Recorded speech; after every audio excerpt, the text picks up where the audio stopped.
Welcome to Market Catalysts. I'm Julie Hyman. We are 30 minutes into the U.S. trading day. Let's get to the three market catalysts we're watching this hour. First up, Tesla dropping after a plunge in profit. We'll have more coverage ahead.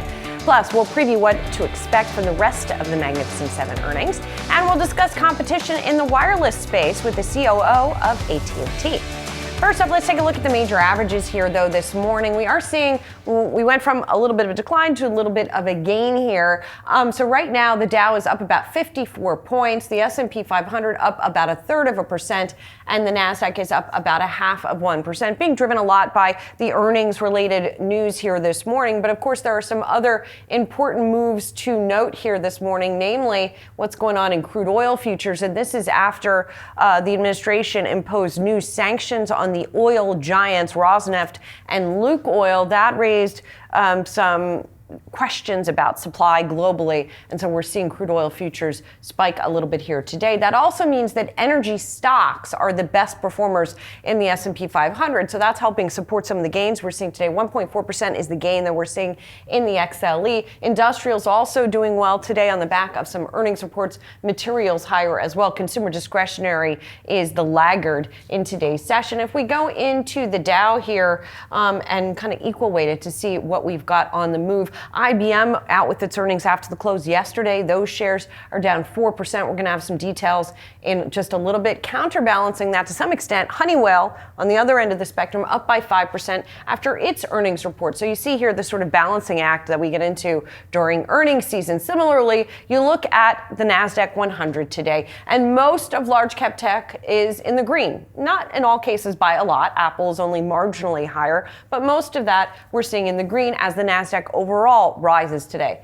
There's one big exception that we should note, and that, of course, is Tesla. Those shares are off by 3.5% after that company's miss on earnings. So that, to some extent, holding back gains in the NASDAQ, but the NASDAQ overall is rising. So let's talk more about that one stock, shall we? Those Tesla shares lower after it reported mixed earnings for the third quarter Wednesday. The company did have record vehicle deliveries. It had strong sales in the period, but those profits were hit by tariffs and lower emissions credit revenue. CEO Elon Musk promising an expansion of the company's robotaxi initiative and touted its progress in developing its Optimus robot. He also took time to ask shareholders to vote in favor of his $1 trillion pay package. For more on Tesla and big tech earnings, Dan Ives, Wedbush Securities Managing Director and Global Head of Technology Research.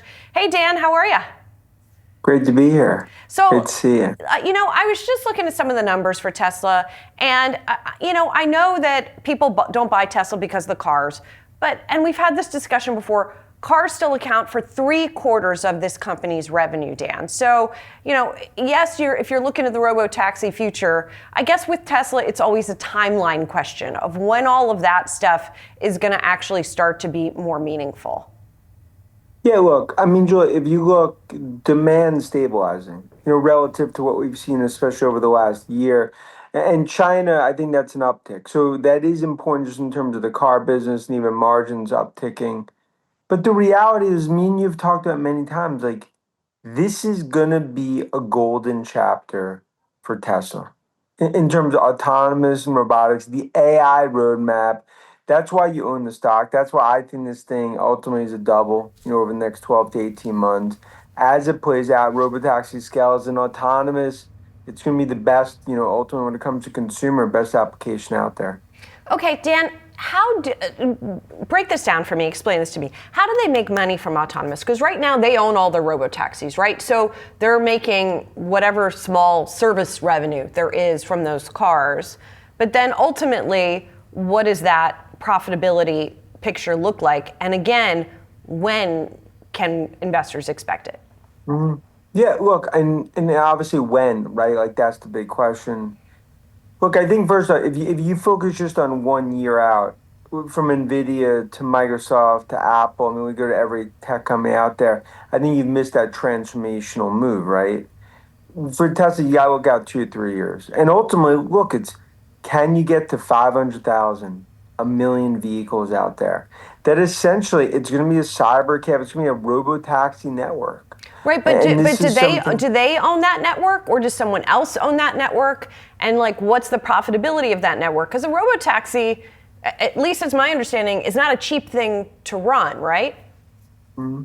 Look, they're going to own that network. I mean, like, right, it speaks to what I view as probably the biggest competitive threat to an Uber. If you look out over the years, what Tesla's going to do here.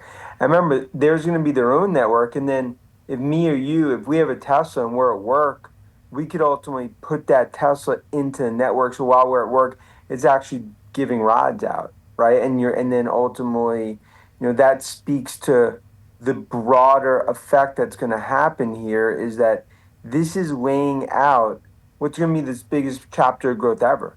So you can look at over the next 1, 2 years what earnings looks like. I could argue there could be growth power 12, 15, $20 earnings when you look out. And that's why I think this is a stock that should be green today, not red. There's a lot that has to go right between now and then. The other thing that has to go right is the Optimus robots, which Musk talks about. But again, like, who's the customers for these robots? I've talked to robot people who say the real applications are not going to be in humanoid robots at all. They'll be in other functional robots. Yeah, I mean, look, I think first on the factory side, that's clearly going to be an application when it comes to on the robotic side. But the biggest thing is going to be on the consumer. I mean, it's our view, and we're not talking 10 years now, we're talking like 2, 3 years, that like it's going to become commonplace to have robots in houses. And I think that's the important thing. That's what Tesla's going after. Dan, for what? What are these robots in our houses going to be do? In 2 to 3 years, you're telling me you're going to have an Optimus in your house. What is it going to do? And again, that is my view. Like, it will be doing the wash. It could be taking the dog out. In other words, like it's going to be doing functions that in a house, these are going to become more and more commonplace over the next decade. And Tesla's going to own that robotics vision as well as the autonomous vision. That's why you're paying Musk $1 trillion in terms of, if he hits all the goals. That's why Musk is the most important asset for Tesla. It's the future. And what I view as a physical AI play, there's Nvidia and then there's Tesla. And just quickly, Dan, you're predicting that he'll get approval for that pay package? Oh yeah, I think. Look, I think that's going to overwhelmingly be improved because look, it just comes down to like he is the only one that could lead Tesla into this chapter, and everyone understands as an investor, you need Musk, wartime CEO, locked in, set the high bar relative to the targets. Look at the last one; he hit all of them. Dan, I want to switch gears and look ahead a little bit to next week when we're going to get a lot more earnings. Let's start with Apple here. As you know, there's a lot of chatter that there's pretty good uptake of the iPhone 17. That's not going to be in the quarter that they're about to report, but how is that going to feed through into maybe what we hear from Apple? It's a surprise upgrade cycle. I mean, that's the reality, right? I mean, no one expected it was going to be, including, even myself, no one expected it was going to be this strong. So that's going to be clear, good in terms of obviously going to holiday season in terms of guidance. China, I mean, we talk about with Tesla, China now actually goes to a tailwind for Apple from a headwind.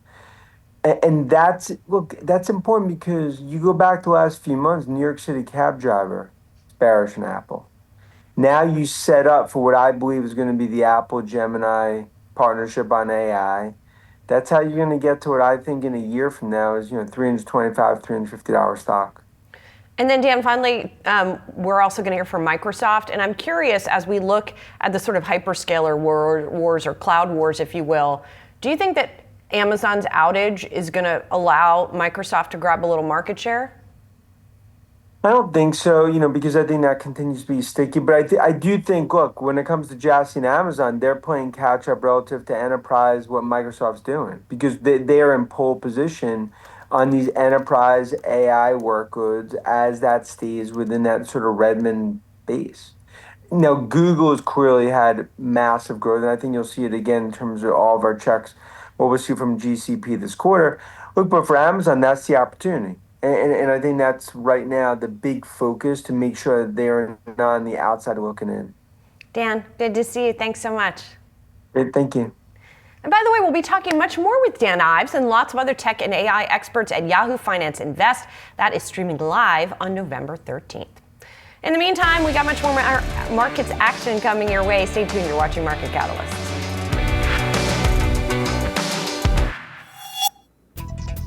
Welcome back to Yahoo Finance. I'm Allie Canal, live at the NASDAQ. Let's turn now to some of today's top analyst calls on Wall Street. We're watching Tesla, Zion, and Moderna. First up, Tesla. Shares under pressure after the company reported mixed third quarter results, but Morgan Stanley's Adam Jonas sticking with his outperform rating and $410 price target, saying the next big catalyst could come from Tesla's robotaxi push. In a note to clients, Jonas called Tesla a forgotten AI stock, arguing the market is missing its long-term potential in robotics and autonomous tech. He believes Tesla could remove safety drivers from its robotaxi fleet in Austin as early as next quarter, a move he called a really big moment for transportation. Jonas also pointed to a pivotal November 6th shareholder vote that he says could help shift sentiment back in Tesla's favor. Next up, Zions Bancorp. Bank of America is upgrading the regional lender to neutral from underperform, saying credit fears are, quote, overdone. The firm notes the recent fraud-related loan write-down looks like a one-off event, not a systemic issue. With the stock trading about 20% below historical valuations, BofA sees room for a rebound and raised its price target to $62 a share. And finally, Moderna. UBS is cutting its price target to $40 from the prior $70 after the company's CMV vaccine failed a key late-stage trial. Moderna is ending that program, but analysts still see upside from its cancer pipeline and do expect the company to hit cash break-even by 2028 as it trims costs. UBS is still maintaining its buy rating despite the lower price target. The stock is down nearly 40% so far this year. We'll keep it right here on Yahoo Finance. We'll be tracking all the market moves and top calls throughout the session.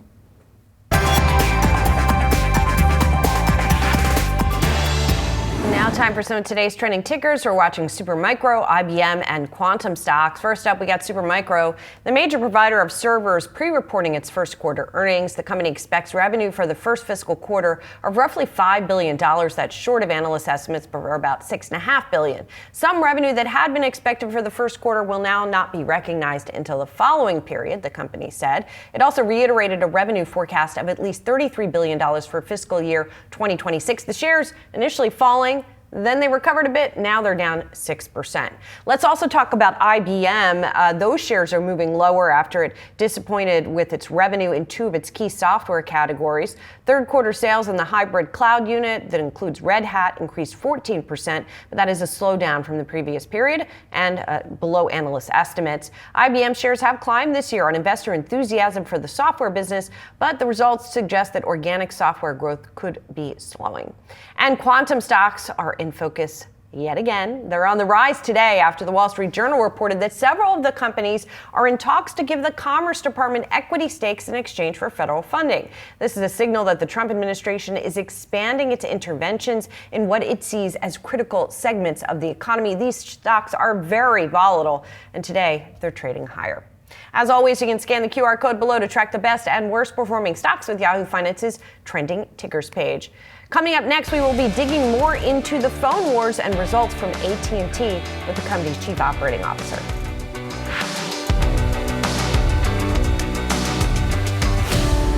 AT&T swung to a profit in the third quarter, but adjusted earnings and revenues did fall short of expectations, due in part to a heavy promotional campaign in the fiercely competitive sector. Joining me now is Jeff McElfresh, AT&T Chief Operating Officer. Jeff, thanks for being here. Hey, Julie, how you doing? I'm doing well, thank you. And you guys did see an increase in your wireless subscribers because of those promotions that you were running. But I'm just curious, as you look at the sort of price competitive landscape right now, how long do you expect these sort of price wars to last? Is it just the new normal now? Well, I think this industry has been always competitive and comes from somebody who's been in it for 30 years now, since the very beginning of the wireless industry. And we fare really well in the competitive marketplace. We've got a track record of doing that. I think what's important, Julie, is in the third quarter, yet again, is another proof point that AT&T's investment-led strategy to build America's most advanced communications network is paying off. I mean, we recorded 550,000 broadband net additions on our fiber and our fixed wireless network, setting the best ever in 8 years of broadband net add growth. And to your point, we did add over 400,000 high-quality postpaid subscribers. When it comes to price wars, I think what's really important and what we're here to talk about today is we're launching a new campaign based on feedback that we've received from customers all across the nation that the truth's got to come out. The price wars and the misperceptions and all of the distractions, and in some cases, a lot of deception in that of our competitor T-Mobile in their quote-unquote price locks, which have historically had a lot of loopholes in it that they take advantage of. And so our campaign that we launched today is on behalf of all consumers trying to set their record straight about who's got the right level of network performance that customers deserve at the right price that provides the right value and is backed up by a level of service that they deserve. Jeff, this is a new tactic for you guys, talking about your competitors a little bit more directly by name. Historically, it was T-Mobile that was kind of sassy in that department. Yeah. What led to this sort of change in strategy in terms of sort of calling them out by name and talking about that? Well, I mean, AT&T, we've been around for 150 years, and we have a way of doing things. We believe in transparency. We believe in providing a high degree of reliability for services that all Americans really do depend on. This is really important work for us. We take this job very seriously. It's why we invest more than any other player in the market to build the nation's best networks. And in fact, when we see claims coming directly from a competitor like T-Mobile with advertising that says they've got more towers, leading people to believe that they may have the absolute largest and best network, the opposite couldn't be truer. In fact, T-Mobile's got the smallest network, over 300,000 square miles smaller than that of AT&T. We own and operate the largest and most reliable wireless network. And, when you're working in an industry for as long as we are, and you're seeing a competitor who repeatedly is getting corrected by the Better Business Bureau's advertising watchdog 16 times across 4 years, that's one correction per quarter. Enough's enough. It's time for somebody to speak out on behalf of consumers. Jeff, at the end of the day, though, when you look at why consumers are making the decision of who their providers are, doesn't price trump everything else, even reliability? Or how are you finding that they're weighing those factors? Actually, price, value, network performance, reliability, trust, all these factors are elevated in a decision for a consumer to switch service providers. I mean, let's face it, customers pay hard-earned money to be connected to the internet, and there's no company that is more capable and better positioned than AT&T to do just that. As the nation's largest and most reliable wireless network and the nation's largest fiber network covering over 31 million locations and growing to 60 million in the next 5 years, our value proposition of what we offer to customers is being resoundingly backed up by feedback we hear from them. In fact, all of the customers that have fired T-Mobile and have joined AT&T do so because of network performance and price value. So we feel passionate. We feel fired up, in fact, and me personally, I'm fired up because I build these networks, and I have for a long time. And I know what it takes to put in place a network that people depend on. Great example of that is the first responder network, the FirstNet network that we were chosen by the U.S. government to build on behalf of first responders. And when we see T-Mobile pumping T-Priority as a first responder network, when in fact the fine print says may not work in times of emergency, I mean, that's just dishonest. The uncarrier should be called the untruthful. Strong words, Jeff. I want for our remaining time, I just quickly wanted to switch gears and ask you about something else, and that is the iPhone 17 and this cycle that we've been hearing sort of through the grapevine that demand looks good. But what can you tell us? Yeah, I think demand was good. I think you saw positive results in our print yesterday and that today at T-Mobile's, but I wouldn't characterize it as a super cycle or anything out of pattern. I think customers depend on this product. Wireless is an important component to what we need in order to conduct our daily lives. It's not the only one, though. And in fact, when we think about the phone wars that you cited, we don't view it that way. In fact, we actually have a vision for convergence in this country. We lead in convergence. We know that customers simply want to be connected to the internet, whether that's through a mobile device, via Wi-Fi at home. And that's why we're investing more than anybody else in this industry to build this network to cover more Americans. We know that when we connect fiber to a home or a business, we win. We know that all wireless technology, no matter what generation it is, requires fiber to perform well. And that's why we have made the decision several years ago to invest heavily in the future of American infrastructure by investing so heavily in fiber. And to the point with your prior guest and the theme of the day around all of the AI and the workloads that everybody is aiming to go capitalize on and bring into the market, guess what that technology needs? That technology needs high-performing connectivity, and that's exactly what AT&T delivers. Jeff, good to see you. Thanks for your time this morning. Yeah, it's good to see you as well, Julie. Thank you. We've got much more markets action coming up. Stay tuned. You're watching Market Catalysts.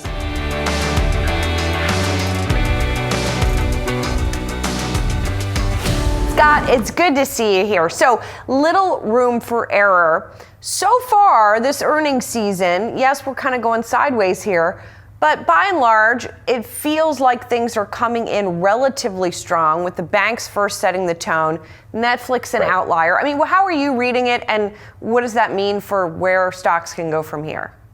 Yeah, and good morning, Julie. Great to be on the show. Okay, so our concern going into the Q3 reporting period had little to do with the consensus expectations themselves.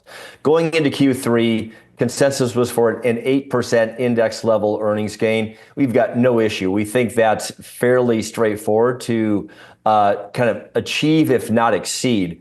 The degree to which we exceed, though, is we expect to be a little bit less this quarter than we did with the Q2 results, okay? So underlying fundamental trajectory is in very good shape, Julie. Our issue simply has been to what degree has this expected earnings delivery already been priced into stocks?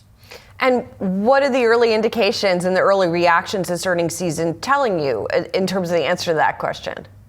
It's telling us that the fundamentals are in good shape as we expect. So think of the bank earnings so far. But then we also have to keep in mind that there are going to be other macro influences that come in and can influence the price action shorter term. Whether it's this emerging concern regarding credit, whether it's the government shutdown, other read-throughs, underlying economic activity that will come in occasionally and influence things. But generally speaking, financials tend to be the first sector to give you a more significant number of companies reporting. The results there in general looking quite solid. Price action a little bit more muted because of this emerging credit concern. As we go forward from here, okay, we're going to see a broadening across other sectors.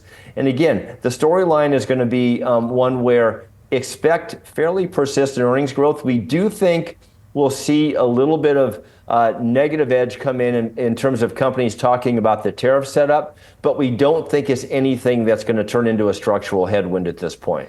And Scott, I'm reading between the lines here, but it doesn't sound like you're that concerned about these credit concerns either, that, there's sort of flare-ups, but not a fundamental risk. You used the term idiosyncratic a little earlier, and that's the way we're looking at this. At this point, I think, yes, we're all looking over our shoulder at a couple of things. The bubble dynamics that we had with the tech bubble, and then the credit concerns we had with the global financial crisis.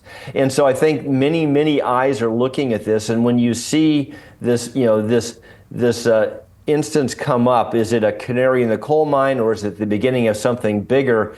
everything we can kind of assess at this point says, hey, look, it looks like it's mostly one-off. Of course, we have to be careful of one-offs accumulating, but I think at this point, what we got from the banks was pretty good conviction that underlying credit conditions are in pretty good shape.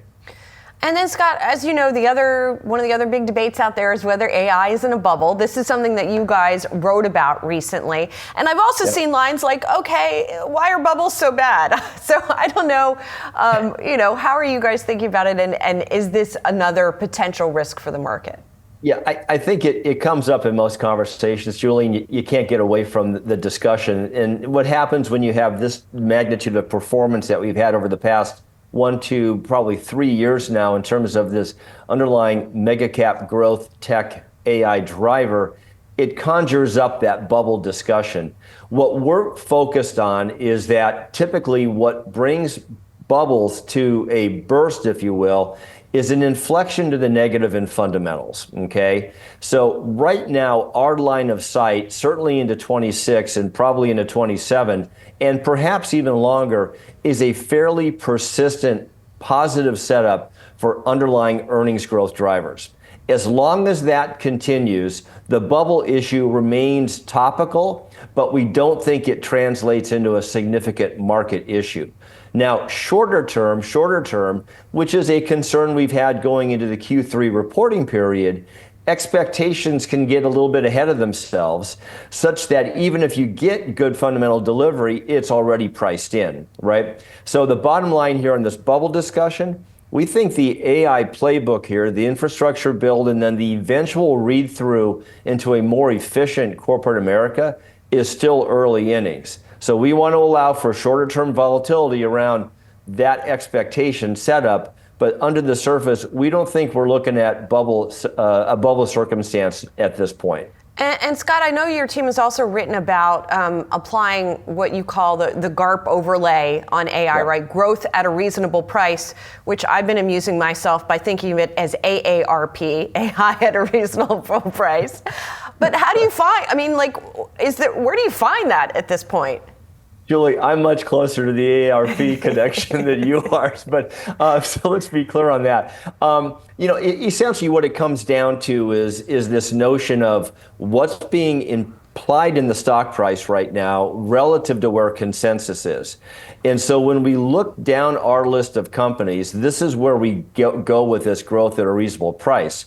We find companies that are selling at PEG ratios that are fairly consistent with overall market averages. I'll give you an example. The Mag 7 in aggregate right now is at a PEG ratio, so this is PE to growth of about 2 times. That's about the same as for the other 493. So what's happening here is the market is fairly efficiently pricing in current growth expectations. Now, there are going to be certain companies that don't have an underlying earnings component. They're still very early in their life cycle. Those are a little bit different. But the tried and true companies that are generating positive earnings, positive free cash, that are contributing to this AI infrastructure build, generally speaking, are still in pretty decent shape in terms of, again, underlying growth, justifying where the valuations are at this point.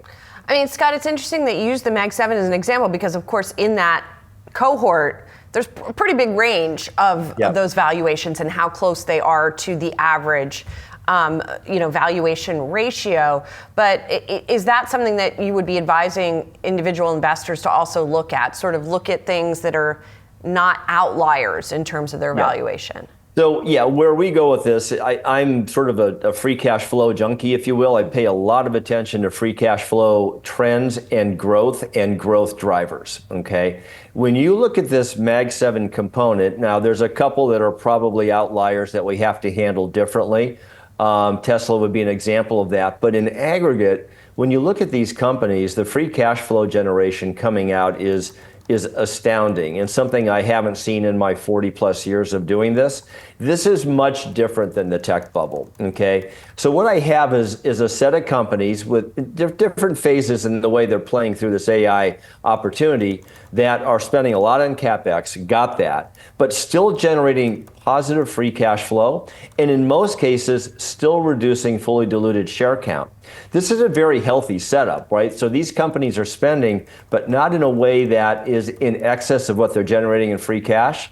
They're not having to leverage up that much, and they're not having to issue that much stock to do that, which again, big difference from back in the 99, 2000 timeframe. So all told, when we look at this, the financial health of these companies is very, very compelling. And so they're in a good shape to continue to spend and have it be persistent, so long as those underlying free cash flow trends persist. Big focus for us, and it kind of permeates the way we're thinking about large cap U.S. equities more broadly right now.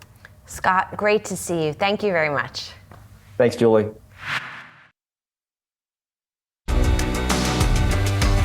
Software companies are turning to agentic AI in their bid to compete with OpenAI. Workday saying it plans to win that AI agent race. And joining me now on this, Workday CEO Carl Eschenbach and Yahoo Finance Executive Editor Brian Sazi with me as well. Carl, it's great to see you. Good morning, Julie. Good morning, Brian. Great to be back with you. So I'm always curious at exactly how this stuff works. So this new product you guys have, let's say I have a contract I need to review.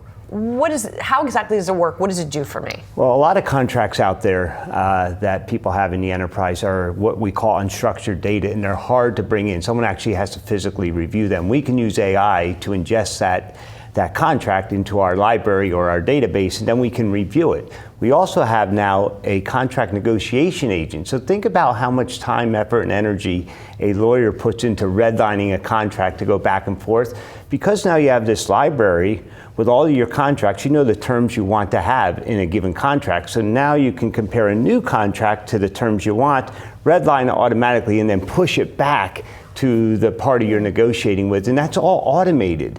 And you take all that mundane work of lawyers reading their contracts, redlining them, and doing that back and forth. You automate that. So the productivity you gain for your attorneys is incredible, and it reduces your cost to serve the business as a whole. That's just one example of many different AI agents we're bringing to market. In the past month, you've been very aggressive with rolling out new AI products, announcements. How are they being monetized? Yeah, so it's been monetized multiple ways. In fact, at our Rising User Conference, which I was talking to you about earlier, Brian, that we had in San Francisco, where we celebrated our 20th birthday, we had over 30,000 live people in attendance. We rolled out a new pricing model for AI agents. We call it Flex Credits. So a company or a customer can buy a pool of credits, which gives them 100% access to all of our agents. Our agents are built into the platform, so all of our customers are entitled to all of our agents. And because now they don't have to buy each agent or buy a capacity of each agent, they buy credits, and those credits can be used for any of our agents. And as they use our agents and they see more value and there's more usage, they burn down those credits. So it's almost like a prepay, if you will, for a capacity, and then you burn them down through the usage of our AI agents, as well as our API access to the platform. It's a powerful new licensing model. It takes us away from purely seat-based licensing, and it's something our customers have showed really strong receptivity to. Is it moving the earnings needle for a Workday? I think over time it will have a really nice impact on our business. I think there's a narrative out there today, Brian, that if you're a seat-based licensing company, that AI is going to be very disruptive to you. I think that narrative is false, if I'm honest. I think it's overblown. I think people like us are uniquely positioned, and AI is a tailwind for us, not a headwind, for many different reasons. And this new licensing model will allow us to monetize our agents more aggressively in the future. I will say, though, today, we are already seeing significant adoption of our AI agents. 75% of our 11,000 customers today are already using AI from Workday, and 70% of our new sales include AI or AI agents into our customers. So we're already monetizing it. This is just new pricing and packaging. It's a business model transformation, and it takes us away from being purely based on seats to a new model for AI. Now, going back to the example of the new contract tool, if I have ChatGPT, couldn't I just upload all my contracts there and ask it to do the same thing? In other words, what's that added value proposition? Yeah, well, Workday, we are a system of record. We have one of the most highly curated, cleanest set of data in the world for HR and finance. And your AI is only as good as the output, right? Or the input, I should say, of the data you're training off of. And our data is completely clean. We have 75 million users on our platform today, Julie. 75 million users. We're transacting 1 trillion transactions a year. That gives us an unfair advantage to bring true value to our customers. Now, we have a system of record, if you will, for HR and finance, and now we have it for all your contracts. And it's built into the fabric of Workday. It's integrated, it's not bolted on. OpenAI and all these others have really impressive solutions, but they're not a system of record. We don't hallucinate because of the cleanliness and how highly curated our data sets are. And now we're bringing that in for document management across your entire enterprise with something like Eversort and what we announced earlier today. Now, Carl, I know part of the selling point, not just from you guys, but for the promise of Gen AI generally, is an increase in productivity.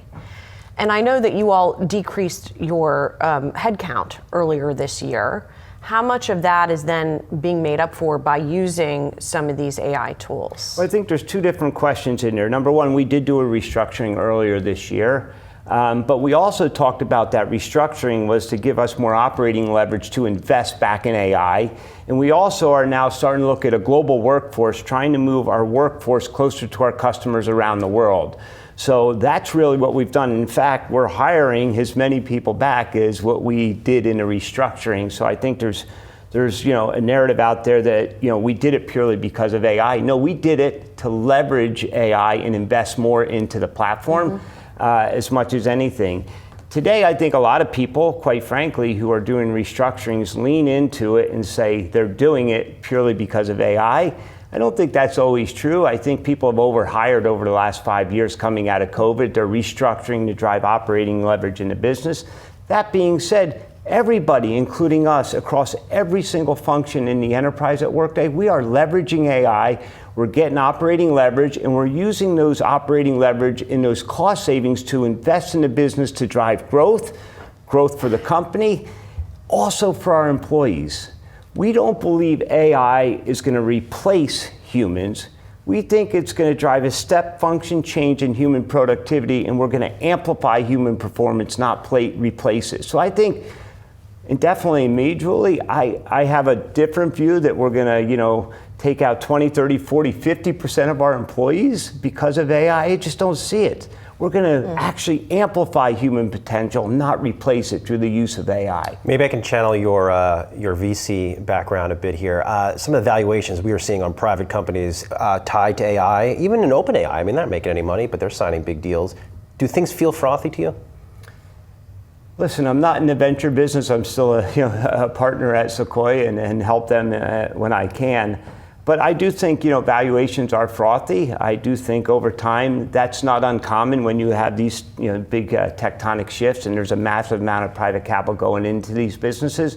But I think that will kind of play out over time. And I think it will be a rich opportunity for folks like Workday to look at some of these companies when they decide to go raise another round. Maybe their valuation expectation isn't going to come to fruition, which gives us a great opportunity to come in and potentially acquire these companies and bring them onto the Workday platform.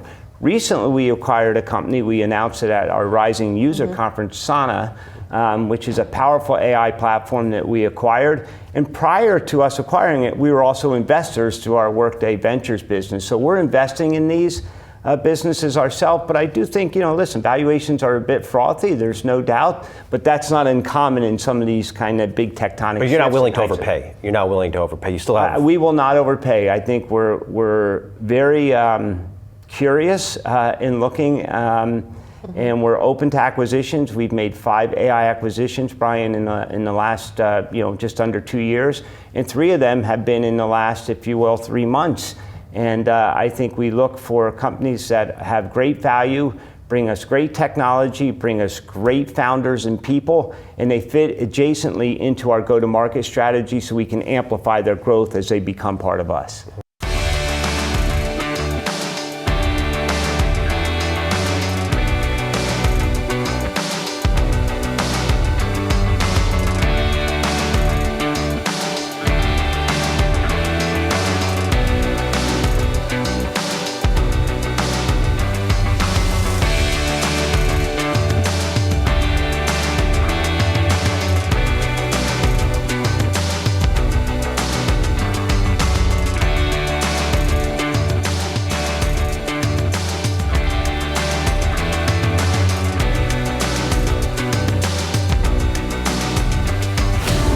90 minutes into the start of U.S. trading, I'm Julie Hyman. Let's get a check of the markets now. Taking a look at the major averages, we are seeing a rally take hold, although it's a modest one when it comes to the Dow, which is up just about 41 points. We have earnings kind of doing the push and pull thing today. The S&P 500 up about 0.4%, and the NASDAQ, despite the declines in Tesla, is up 0.6%. Another cohort of stocks that's rising today, quantum computing ones. They're rising on a Wall Street Journal report that several companies are in talks to give the Commerce Department equity stakes in exchange for federal funding. Joining me now at the desk to explain why the U.S. might want a piece of the quantum business is Yahoo Finance tech editor Dan Ives. And it's really interesting. I talked to Alan Baratz, who is the CEO of D-Wave, one of these quantum computing companies, just last week. And he said China is ahead of the U.S. when it comes to quantum. And he was calling for, if not this kind of investment, this kind of, interest and a push behind it in the U.S. Yeah, I mean, we have seen an increase in quantum investing from the likes of Microsoft, Amazon, Google. IBM has been in the quantum space for, it feels like forever. So you can't count them out when it comes to this idea of quantum. But yeah, this is kind of, it's not necessarily the future of all computing. It is a future of computing. I think the thing that people might get wrong when it comes to quantum computing is that they're going to be, the new CPU, your central processing unit, your regular computer, your smartphone. The way that some experts I've spoken to have phrased that is like taking an F1 car to the supermarket. It's impractical, it's unnecessary. These computers are also massive. When you look at them, they don't look like your standard laptop. Right. These are in a facility. They have to be shielded from the outside world. Things like hydrogen molecules from the air can mess up the calculations that they're doing. They're dealing with subatomic particles that are called qubits. So when you look at a regular CPU, it talks to the different parts of the computer using ones and zeros. It's called binary. It's the base computer language. And then everything else kind of builds on that. So when you swipe, eventually that's translated into a 1 or a 0, and it's giving the processor instructions, or and vice versa. These qubits exist as ones and zeros at the same time. So what that allows is for them to do parallel processing. And essentially, that means that you would be able to do calculations that would take classical computers potentially tens of thousands of years to complete. So it's a powerful technology. And the folks that I've spoken to in the past have said it can influence everything from healthcare to sciences of materials, coming up with new types of structures, things along big questions, right? We're just not there yet. And so it's a matter of researching it. And there are folks who will say, well, it's right around the corner. It's been right around the corner since the 50s. And so there's constant advancement in it for sure, but it's not to the point where it's like, all right, well, tomorrow I'm going to be able to walk down the hall, flip a switch, and turn on a quantum computer. But it is very important to get into because on the world stage, if you don't want to cede the lead in any kind of technology, right, you need to make these kinds of investments. Well, I'm sure we're going to keep talking about it. So, Dan, thank you very much for giving us a little bit of a primer there. It's hard to wrap your head around. Thank you so much. Appreciate it. Well, the largest alternative investment manager, Blackstone, reported strong third quarter distributable earnings. They rose to the tune of 48%, though we are seeing the shares down by about 5% today. But let's talk through the numbers with Jonathan Gray, Blackstone president and COO. John, thanks for being here. Great to be with you, Julie. So let's talk about those distributable earnings, which, as I mentioned, were up 48%. Does this feel like you've hit a turning point, we're past a turning point, and things are just going to improve on that front from here? Or is it going to be sort of lumpy going forward? Well, I would say there are a number of really positive things that are happening. One is we've made some great decisions on where we invest capital. We focus pretty deeply in digital and energy infrastructure, and that is paying off for our customers. It's leading to more inflows. $54 billion in the quarter. That's the fourth quarter in a row we've had more than $50 billion. And that leads to these strong earnings. But as we look forward to your question, we've got a number of things that make us feel good. One is we've got this cyclical upturn in deal activity. As rates have come down, spreads have come down, as the IPO market has reopened, the deal dam is breaking, and that's very helpful for our business, and that should provide support to earnings going forward. And then we have these big secular tailwinds. We've got areas like insurance and wealth. We've got geographic areas like India, areas like life sciences. All of this gives us a lot of momentum as we look at our business going forward. So I would say, yes, we've got a bunch of confidence as we look into 26 and beyond. And we're going to dig into some of those areas in a moment. I want to linger on this stock action for just a moment. And I know you're focused on the long term, not just the one-day action. But I have been trying to dig into where the disappointment might lie, because on the face of it, the numbers look strong. And one analyst pointed out to me that management fees might have been a source of disappointment here, and that there was perhaps some confusion around the guide on management fees. Can you give us a little bit more color on that? Yeah, I think, it's really hard to focus on markets and sentiment. And I would say in general in markets, right now, there's a lot of skittishness. There's a lot of concern around what's happening in private credit, which we think is much sounder than some of the headlines. And so you're at a time in the world where people are glass half empty, and you get these sort of sell-offs. On the management fees specifically, I think we were up double digits in the quarter. Our AUM was up 12%. We see a lot of momentum in our business across all three of our channels here, managing capital for insurance companies, for individual investors, and institutions. So I think it's really hard to react day to day. I would tell you, most times I think the stock's going to be up. It tends to go down, and it's inverse. And so reacting day to day is hard. What I can say is over the last 5 years, the stock has delivered a 3.5 multiple in total return for our investors. And when we look forward, given the strength in the underlying business, we feel quite good. Fair enough, Sean. You mentioned credit and some of the skittishness. You guys, your credit assets are above $500 billion for the first time at $508 billion. There has been concern about risk in the market, but I want to ask about something slightly different, which is more valuations in that private credit market. And I'm curious if you think valuations there and returns there have perhaps peaked, given that, we're seeing rates go lower and other factors. Well, I think on valuations in private credit, it's different than equity. As long as a credit is performing, you're generally carrying it at or around par for that loan, because these tend to be floating rate loans. So it's really only a valuation issue if you have significant credit issues. That's not something we're seeing broadly in our portfolio or frankly at the market at large.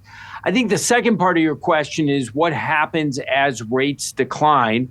And yes, there is a reality when you have floating rate products that your dividend yield is highly correlated to where the Fed sets rates. But I think what's really important to keep in mind is the premium that private credit can give versus what you see in the liquid market. So because of the farm to table model we have, basically taking investors' capital and bringing it right up to borrowers, you avoid a bunch of those securitization, origination costs, and in that process, you drive higher returns. And interestingly, as you bring down rates, the relative premium on a percentage basis from private credit actually goes up. So I think you're right on the absolute return concept, but on a relative return, that's where we see an enduring premium for investors of ours in private credit. Okay, fair enough. We'll obviously continue to focus on that private credit market. You guys are huge in data centers and the AI investment. And I know you've talked a lot about this area recently. As you know, there's also a lot of debate about whether there is a bubble there. So the valuations conversation is definitely relevant when it comes to data centers. Are you applying a sort of different lens to those investments than you have been? Are you scrutinizing them a little more closely? No, I think we've been pretty disciplined the whole time.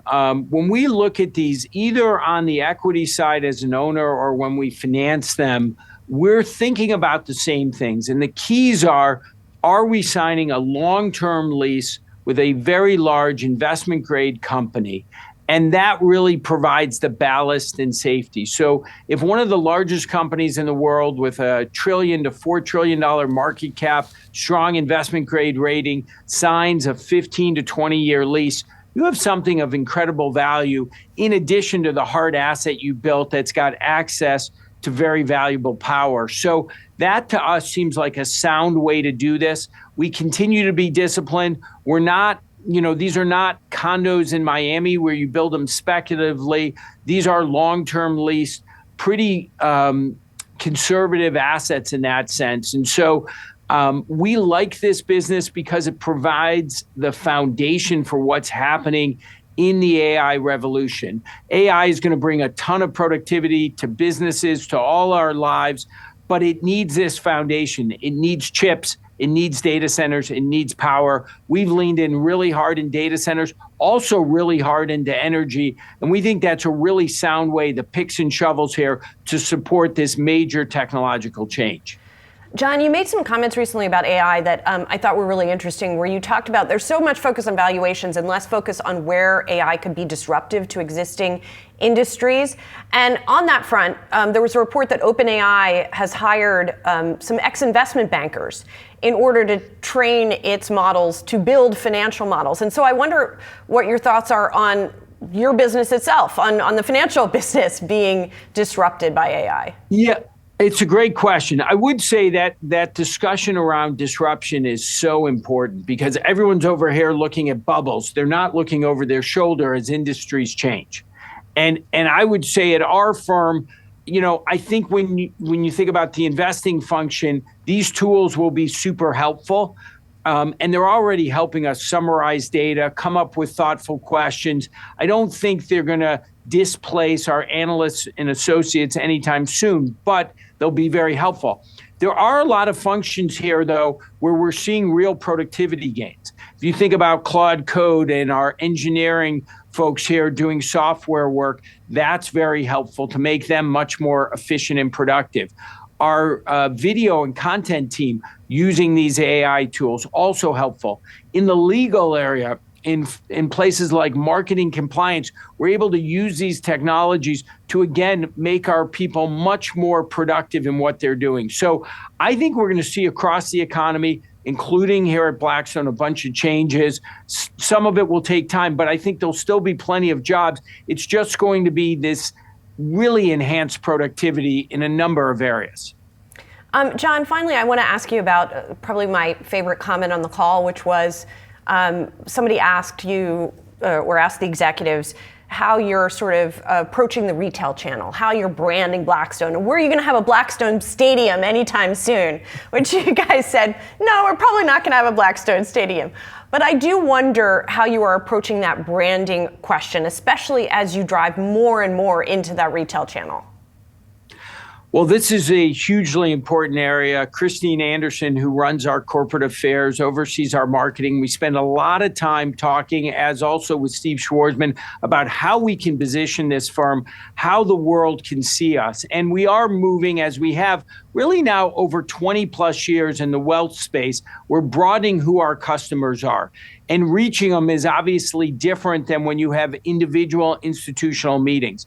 And so it's critically important that we partner with the large financial institutions and distributors and wealth managers at the home office. Really important. We build relationships and partnerships with financial advisors here in the US and around the world, and then ultimately with underlying customers.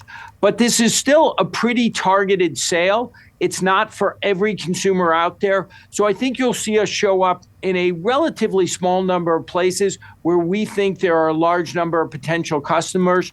I think this is an important part of our business, and our brand matters. The good news is we understand at the end of the day, it's all about performance. We've got to deliver for these customers. We've got to deliver for financial advisors. And then it's about growing awareness and doing it in the right way. So you will see a little more Blackstone out there. I don't think it's a stadium anytime soon.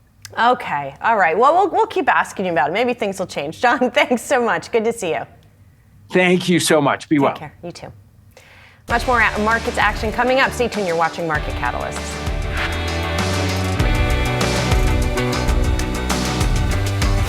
The first thing, of course, is AI. It's no surprise that high quality data continuously collected is what's required to make really accurate predictions and inferences about your health. And that's an area of investment that we've been investing in for several years, but I think we really want to take it to the next level. The second thing, of course, is international. Today, we're largely a business focused in the United States, but we want to take our business on the road and expand around the globe, and we expect to see that drive growth for the next several years. And then the final thing, of course, is we are mission driven, and our mission is to make health a daily practice. What we expect to be able to do is to start to work our way into the healthcare industry.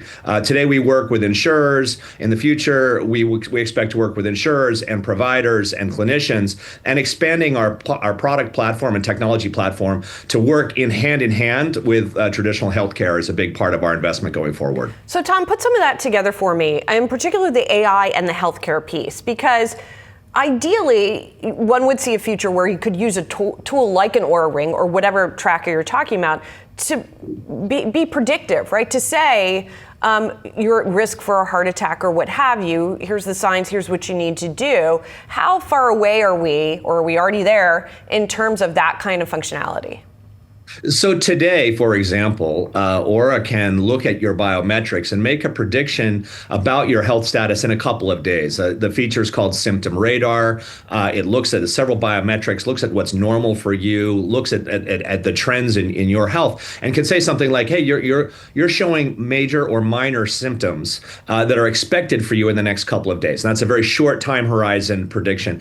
This has been incredibly useful for lots of people. I used it personally to help stay healthy when I'm traveling. I'll take a day and rest and break so that I can recover without getting sick. But it's really surprising and powerful how accurate it can be. You think you don't feel any symptoms at all, and then 3 days later, you're on the couch watching Netflix surrounded by Kleenex. This kind of prediction, that's a short-term prediction.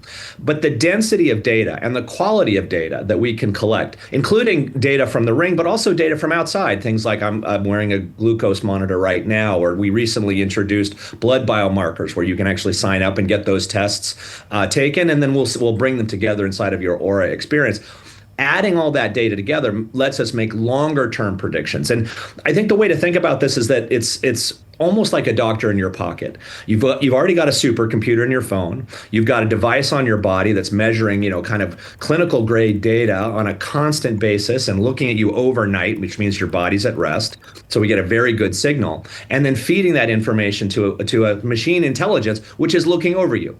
And it's not just the doctor, in your pocket that's sort of saying, "Hey, something's going to happen to you. You got to watch out for." It's also trying to steer your behavior in kind of that preventative medicine way, where it's trying to influence your behavior to help you live a longer and healthier life.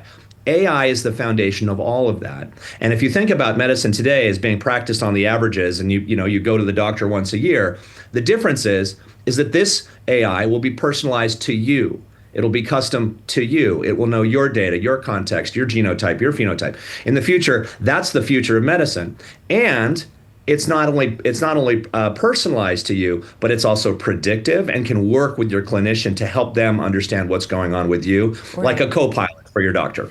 Tom, I have so many questions for you. I'm curious what you make of the sort of criticism of this type of hypervigilance and transparency of the data, that it actually increases anxiety, can increase, sort of overdiagnosis or misdiagnosis in some cases, because you're people can obsess over having all of this information. Philosophically, I think our approach is that we want to recede into the background. We don't want to be reminding you every day of your mortality and to create some anxiety. We try and make the experience be as low impact as possible. I think that's actually partially because we don't have a screen on the device.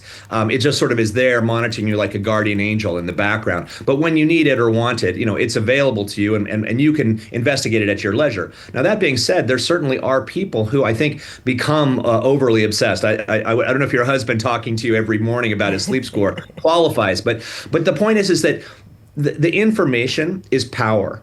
And that power, you can use it to live a healthier, longer life. And I think that's incredibly important. The idea is to give you agency in your health journey. And I think this is a trend that's been going on, for decades as people have learned more and more and gained more access to health information. Scientific papers are available on the internet. Everyone can become an expert. Now, that being said, we don't want you to be obsessed. If you are obsessed, please, take the ring off. Give yourself a break, because one of our core values is that you should live a life of balance. And balance means, finding the right, set of circumstances for you in your life where you are. We want to meet you where you are right now and give you the power to drive your own health journey and not be just a passenger on the bus. Some breaking news crossing the wire. President Trump has pardoned Changpeng Zhao, the convicted founder of the crypto exchange Binance. The Wall Street Journal reported the president pardoned CZ, as he's known, on Wednesday. This comes following months of efforts by CZ to boost the Trump family's own crypto company. Trump recently indicated to advisors that he was sympathetic to arguments of political persecution related to CZ and others. That's according to the Journal. White House Press Secretary Caroline Leavitt said that Trump had, quote, exercised his constitutional authority by issuing a pardon for Mr. Zhao, who was prosecuted by the Biden administration in their war on cryptocurrency. A pardon will likely pave the way for Binance, the world's largest crypto exchange, to return to the U.S. That's after the company pleaded guilty in 2023 to violating U.S. anti-money laundering requirements and was barred from operating here. Binance did not immediately respond to the Journal in a request for comment. We do know, of course, very broadly that this administration has been a much, much friendlier one to the cryptocurrency industry.